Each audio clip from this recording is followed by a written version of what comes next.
Characters that had been played around with. Some of them, again, just didn't feel right for the time period. Some of them either felt overdressed or felt too fantasy. A lot of the concepts too got very detailed. There were lots of flowing things, and there was lots of hair, and there was lots of things that if we had to just model it, it probably would have been a little bit tougher to pull it off. I agree, but at the same time, when I looked at that, I thought, that would be a pretty cool character to work with.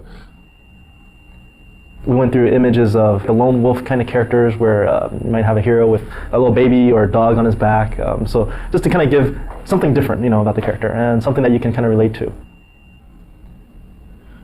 One of the original concepts behind the hero for God of War was to come up with a guy who was his whole face was encased in a mask, and we thought that going with a mask would be, being able to paint his face in broader strokes, so that when you were playing the game, he still had a lot of personality, and you could still sort of read that when you saw the mask. But when we actually got it in the game, it ended up feeling very soulless, and it didn't feel like the guy had a personality.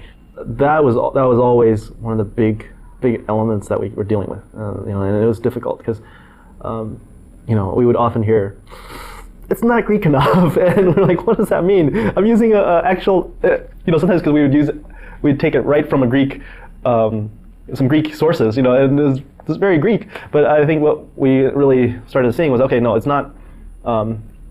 not Greek enough according to what the general public knows, and that's kind of what we had to go towards. These are again very traditional. Some of these were very traditional kind of Greek images, and again, the more traditional it got, the more armor we put on him, the more he lost his individualism. Every time we put something on, Dave felt like, oh, he doesn't look brutal anymore, and we started realizing brutal also kind of related to the primal part of him, and so we did spend a lot of time going through that, but in the end we ended up still taking his clothes off, and that's what we went with. So. When I first saw this from Charlie, it was the first time that I really saw the brutal nature and the violent nature and the sort of the animalistic quality that would really become the foundation for Kratos. And I think starting to see these images sort of confirmation that this idea could really work, and instead of giving him a traditional sword, going with these sort of chain blades was going to be much more dynamic and fluid and really fun to play with.